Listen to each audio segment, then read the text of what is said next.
వాడు ఉత్తమ పోలీస్ అధికారి బాబాయ్. రాష్ట్రపతి అవార్డు ప్రకటించారు. రాజాని ఆ ఇంటికి అల్లుడిగా రావడాన్ని ఆపలేనప్పుడు మీరు ఈ ఇంటికి రావాల్సిన అవసరం లేదు. మీ ఇద్దరి వల్ల ఈ రోజు నా కూతురు నాకు కాకుండా పోయింది.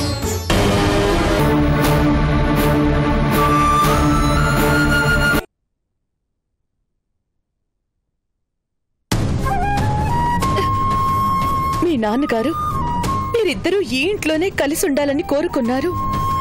అందుకేగా మీరు రాగానే అందరం ఈ ఇంటికి వచ్చేసాం. ఏదో మీ అన్నయ్య కోపంలో ఒక మాట అన్నారని ఇలా వదిలేసుకుని వెళ్ళిపోతారా? నువ్వు నాకు అవసరం లేదురా అని ఆయన అంటుంటే ఇంకా ఎలా ఉండమంటావు వదినా? కలిసి ఉండాలని వచ్చాం, కుదరదు అని తెలిసాక ఇంకా ఇక్కడే ఉండడం ఎందుకు? మేము వస్తాం వదినా. వస్తాం పెద్దమ్మా.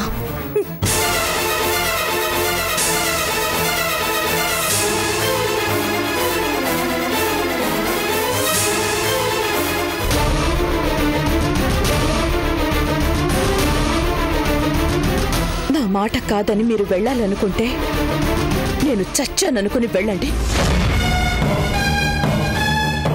వదినా, ఈ వదిన మీద అభిమానం ఉంటే లోపలికెళ్ళు కృష్ణ.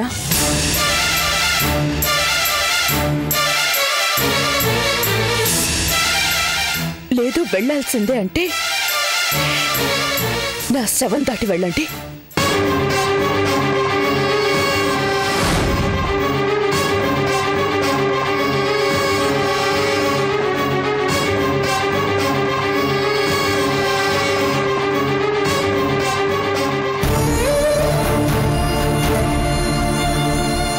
చందు, పద.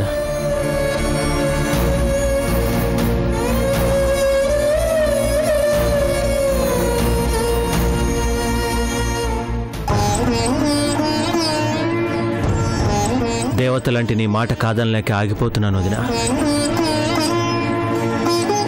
ఈ రోజు నుంచి మనం కలిసున్నా విడిపోయి బ్రతుకుతున్నట్టే.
బాబు కాఫీ తీసుకో.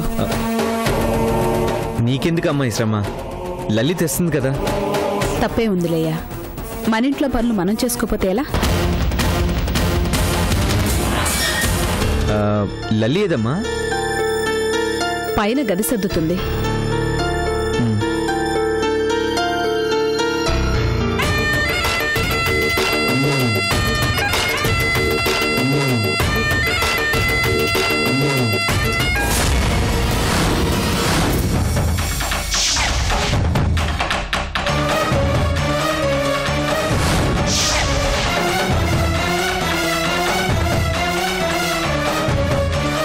నమస్తే భయ్యా.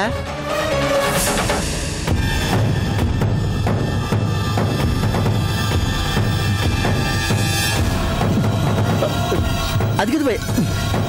ఏంటి బ్రో, ఎందుకు వచ్చావరా?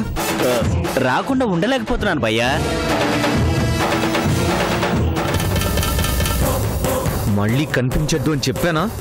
నీదేం పోయింది భయ్యా, నువ్వు చెప్తావు, మాకు కుదరద్దు. ఏంట్రా కుదిరేది?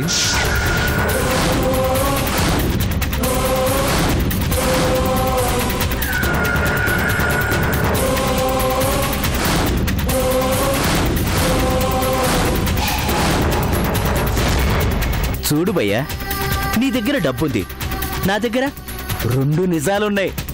నిజం నిప్పు లాంటిది తెలుసుగా. అంటే నా దగ్గర 2 నిప్పులున్నాయి.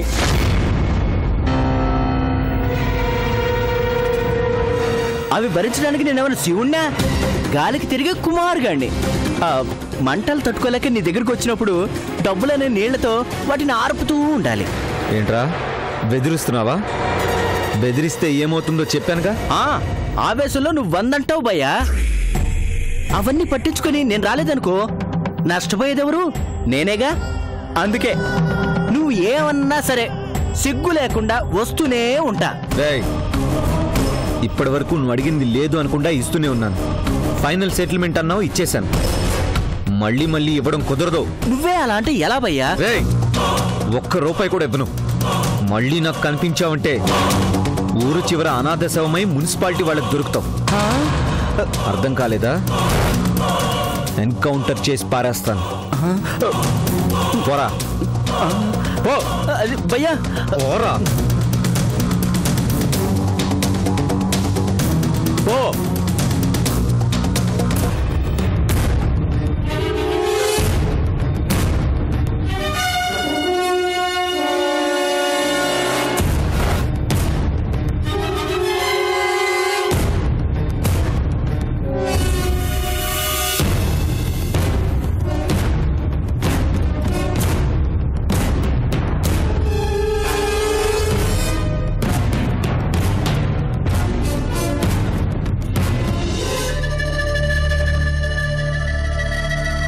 తాక్కుండా ఇక్కడే పెట్టేశాడేంటి?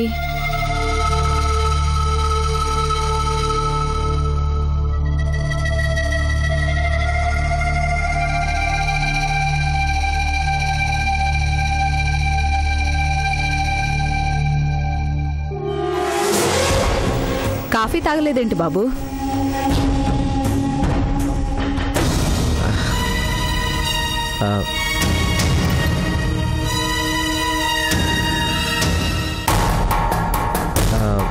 తెలిసిన వాళ్ళు వస్తే అక్కడ పెట్టాను. అవునా? చల్లగా అయిపోయి ఉంటుంది బాబు, వేడి చేసి తీసుకొస్తాను. అలాగేనమ్మా.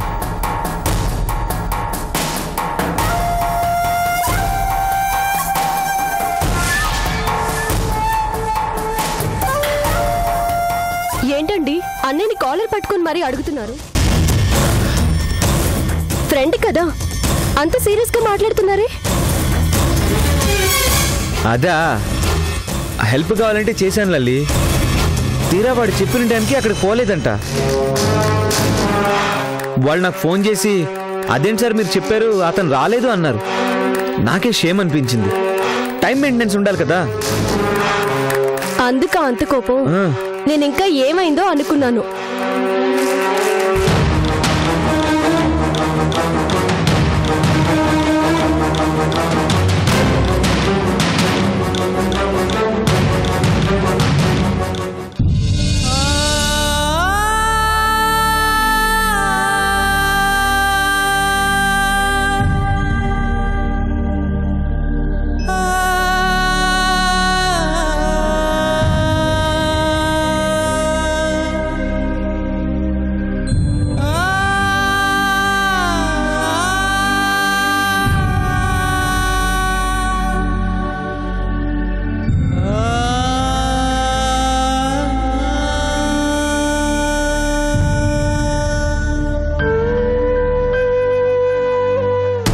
వద్దు, నీలాంటి కొడుకు నాకొద్దు. నేను అశోక్ దగ్గరే ఉంటాను.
రాజా రాజా నీకోసం ఇల్లంతా వెతుకుతున్నాను. ఏం శంకర్? పార్వతమ్మ అని ఒక పెద్దావిడ అనాథాశ్రమం నడుపుతోంది. ఆ స్థలాన్ని కబ్జా చేయాలని ఎవరో చూస్తున్నారట. ఆల్రెడీ ఒకసారి వార్నింగ్ ఇచ్చాను. వాళ్ళు మాటలతో చెప్తే వినేలా లేరు. ఓసారి వెళ్ళి రావాలి. నువ్వు కూడా వస్తే బాగుంటుంది. పద వెళ్దాం. రావటానికి నీకేం ప్రాబ్లం లేదుగా? మనకి ప్రాబ్లమ్స్ ఉన్నాయని మనల్ని నమ్ముకున్న వాళ్ళు ప్రాబ్లమ్స్లో ఉంటే చూస్తూ ఊరుకుంటామా? పద శంకర్.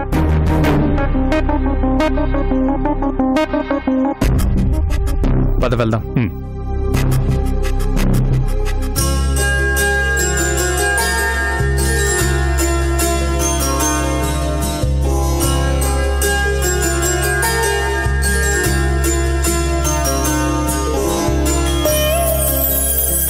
ఏంటి మేడం గారు చాలా హ్యాపీగా ఉన్నట్టున్నారు? హ్యాపీగా లేకుండా ఎలా ఉంటుందండి? ఒక పోలీస్ ఆఫీసర్ భార్యని అంటేనే చుట్టుపక్కల వాళ్ళు నన్ను ఎంతగానో గౌరవిస్తున్నారు. ఈరోజు ఆ గౌరవం రెట్టింపయింది. రాష్ట్రపతి చేతుల మీదుగా మీరు అవార్డు తీసుకోబోతున్నారు అని తెలిసిన దగ్గర నుంచి ప్రతి ఒక్కరూ నన్ను ఎంతగానో గౌరవిస్తున్నారు తెలుసా? ఆ గౌరవానికి కారణం మీరు. మరి రాష్ట్రపతి చేతుల మీదుగా బెస్ట్ కాప్ అవార్డు తీసుకోవడం అంటే మాటలా?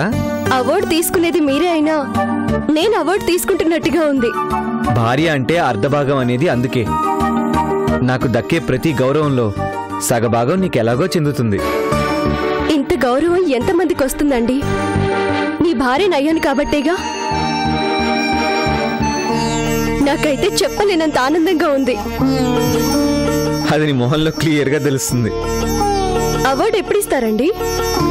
3-4 డేస్లో ఢిల్లీ వెళ్లాల్సి ఉంటుంది. ఆ రోజు త్వరగా వస్తే బాగుండు అనిపిస్తుంది. అవకాశం ఉంటే టైంని 3 డేస్ ముందుకు జరిపేలా ఉన్నావుగా. ఛాన్స్ ఉంటే నిజంగా అలాగే చేసేదాన్ని. ఎదురు చూడడంలో కూడా ఒక ఆనందం ఉంటుంది తెలుసా? ఆ ఆనందాన్ని తట్టుకోలేకేగా త్వరగా రావాలని కోరుకుంటుంది. అవును, ఢిల్లీ మీరు ఒక్కరే వెళ్తారా?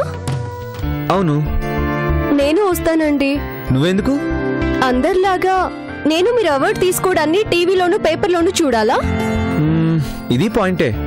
రాష్ట్రపతి చేతుల మీదుగా మీరు అవార్డు తీసుకోవడాన్ని కళ్ళారా చూడాలనుంది. అందుకే మీతో పాటు నేను వస్తానండి. ఓకే, ఇద్దరికి టికెట్స్ బుక్ చేయిస్తాలే. థ్యాంక్స్. ఎందుకు? నా మాట కాదు అననందుకు.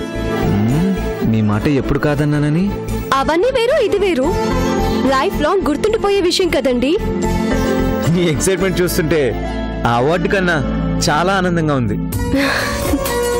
ఓకే, ఆఫీస్కి టైం అవుతుంది, బయలుదేరుతాను.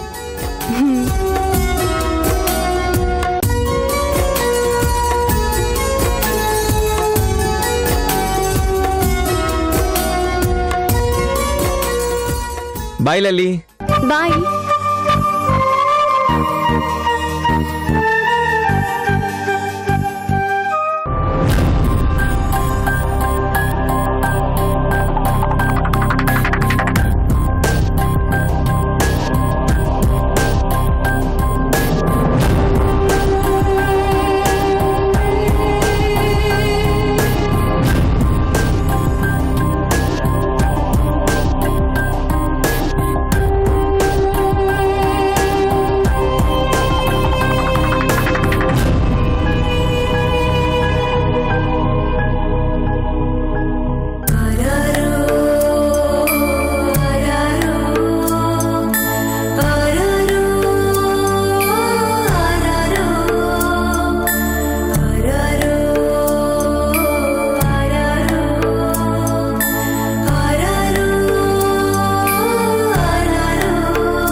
ఈ రోజు నుంచి నువ్వు నా కోసం ఇంటికి వచ్చినా, నీ మొహం నాకు చూపించినా నేను చచ్చినంత ఒట్టు.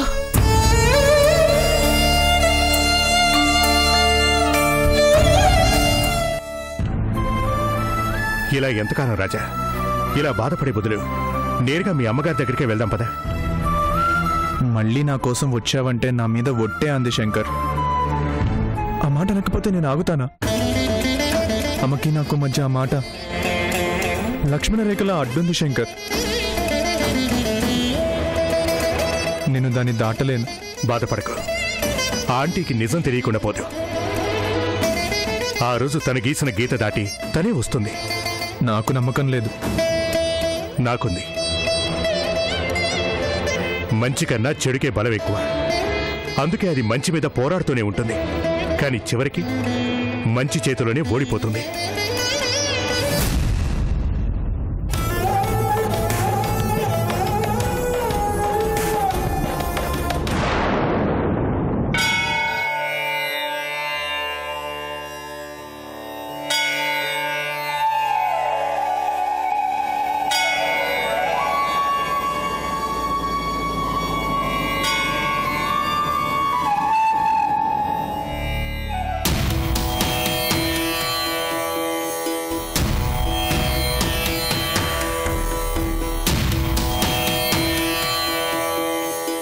డ్రైవర్, కారాపు. బండి పక్కన పార్క్ చేసి వస్తాను. మీరు వెళ్ళి దర్శనం చేసుకోండి అమ్మా. అలాగే. రాజా, మీ అమ్మగారు.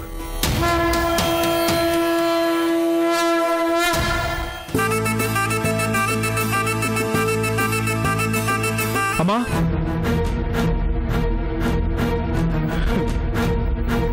ఏంటి రాజా? అమ్మ ఒట్టేసింది కనిపించొద్దని, కానీ నిన్ను చూడొద్దని కాదుగా. వెళ్ళు రాజా, వెళ్ళు.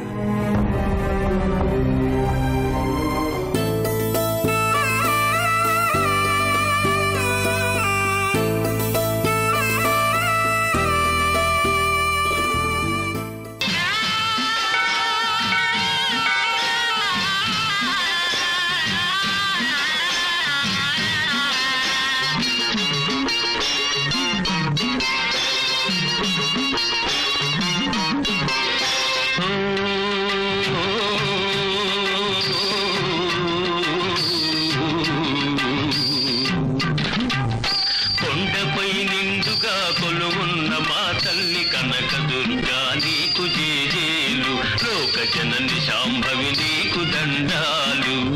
కొండపై నిండుగా కొలువున్న మా తల్లి కనకదుర్గా నీకు జేజేలు. లోక జనని శాంభవి నీకు దండాలు.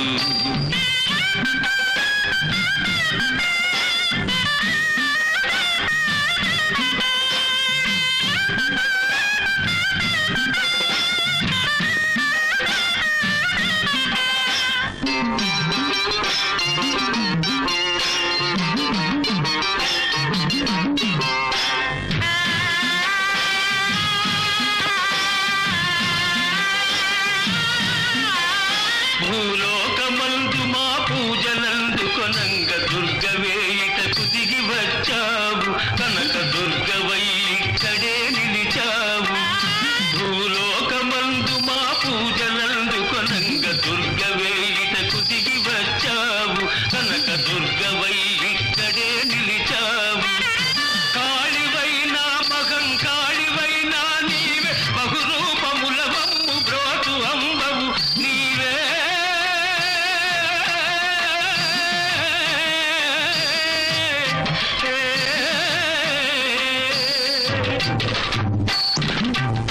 కొండపై నిండుగా కొలువున్న మా తల్లి కనకదుర్గా నీకు జేజేలు. లోక జనని శాంభవి నీకు దండాలు. కొండపై నిండుగా కొలువున్న మా తల్లి కనకదుర్గా నీకు జేజేలు. లోక జనని శాంభవి నీకు దండాలు.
అమ్మా, ఎవరి పేరు మీద అర్చన చేయాలి? రాజా.